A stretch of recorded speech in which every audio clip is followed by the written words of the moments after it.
is in there for young people is that right now most insurance plans provide that you don't get coverage after 22. And you know what this plan would do is it would allow you to remain on your parents' plan until 26, even if you're not in school full time. And that's significant because, you know, a lot of people, once they leave school, you know, they're kind of trying to get on their feet. You know, they don't have access to insurance. And, you know, a lot of young people like to start their own businesses. That's particularly true in the ethnic communities, more African Americans, Hispanics, Asians start their own businesses than Anglos historically. And, you know, if you're a small business owner, you know, you're trying to keep the doors open, you know, the last thing you might, you can't afford to pay a lot for health care.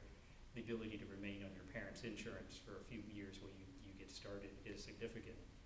The bill also would cover routine checkups, require insurers to cover a lot of preventative things like mammograms would have to be covered, flu shots would have to be covered. Surprisingly, there are a lot of companies that right now that don't cover checkups. I worked for one that didn't, except for the executives.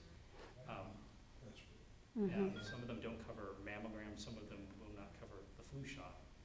And all of those would be automatically required to be covered. And you know, that's regardless of whether you buy insurance through the private market or you buy it through your employer. Because one of the things, I should have mentioned this earlier, is you know, a lot of people have insurance through their employer, and the plans look very different. I mean, you know, you really have to look every time you do that when you come to open enrollment. What this would do is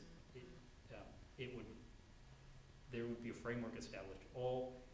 Everyone would be required to have basic insurance, and the basic insurance that your employer would be required to give you, one way or the other, would have to cover a defined package of things, just like insurance policies in the exchange. So, and the way that it works under some plans is that there would be A, B, and C tier plans. A being, you know, or C being the most basic, B being a little bit more generous, and A being sort of the gold standard plan. And you would have to have at least a C-level plan.